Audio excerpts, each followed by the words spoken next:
Good morning, everybody. I want to start this video out by thanking Samin Riasat.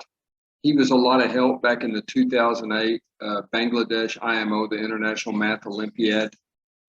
Inequalities are difficult to work with, and he put together a nice pamphlet or a book showing the various ideas and tricks for solving sometimes difficult inequalities. Now, the one I want to show you today is a special case of something he showed in his book. We're given A, B, C, and D positive real numbers such that their product is equal to 1. That is, A, B, C, D is equal to 1. And we're supposed to prove that this expression 1+a quantity times 1+b quantity times 1+c quantity times 1+d quantity is greater than or equal to 16. Now, you'll note quickly that if A equals 1, B equals 1, C equals 1, D equals 1, we do get equality here because you would just have 2 times 2 times 2 times 2 is equal to 16. But we want to show that 16 is actually the lower bound for this product.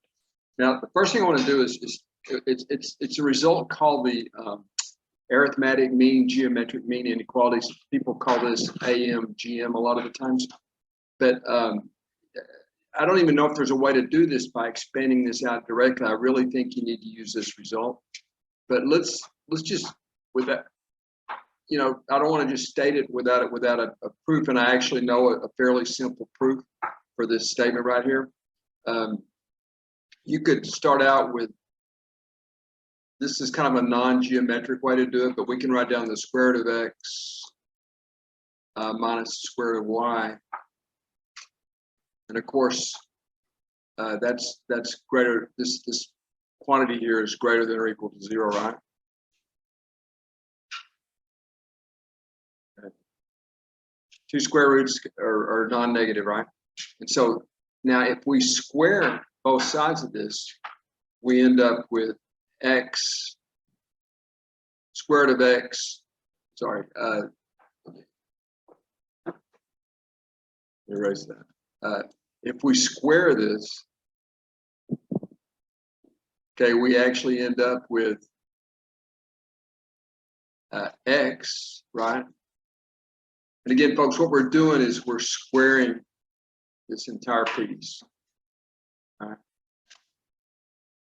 All right. So this squared by definition is x. Then you're going to have 2 copies of minus square root xy, and we can combine that into single term. So this would be 2 times the square root quantity xy. Okay. And then when you square this, you can certainly get y, don't you? All right. And note that this is still greater than or equal to 0. Okay. And so you can see that this result follows right here. X plus the result here would be leave x plus y on this side of the inequality. You can take this to the other side and divide by 2. And you would get that this is greater than or equal to square root of xy. Okay. Now, of course, it can be restated in this slightly more useful form. X plus y is greater or equal to 2 times the square root of the product there. And so they call this a geometric because this is kind of related to area, I guess, perimeters of rectangles and squares and how a square will maximize the perimeter. You can actually draw a picture of it to prove this also in a geometric fashion. But anyway, so we've proven this result, and now let's go and see how we can actually use it to prove the statement problem.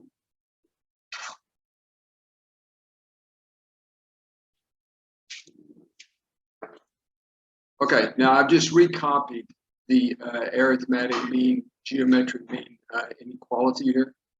And notice that what we do is we simply recopy the original problem statement. Remember the original problem statement. So we want to prove that this is greater than or equal to 16. Okay, and so I just recopied the left-hand side here. And you'll note that all I'm doing is applying this AMGM inequality 4 times. 1, 2, 3, 4 times, right? Okay, and so you can clearly see that you get 2 times 2 times 2 times 2, which is of course 2 to the 4th. And remember, we did make the assumption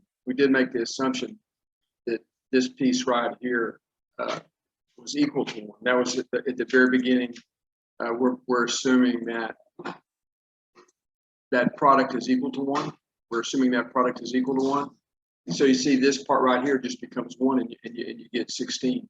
Yeah, it looks a little superfluous here, but I put the 1 here just to show you that I was using this result for x equals 1, y equals a, x equals 1, y equals b, and so on.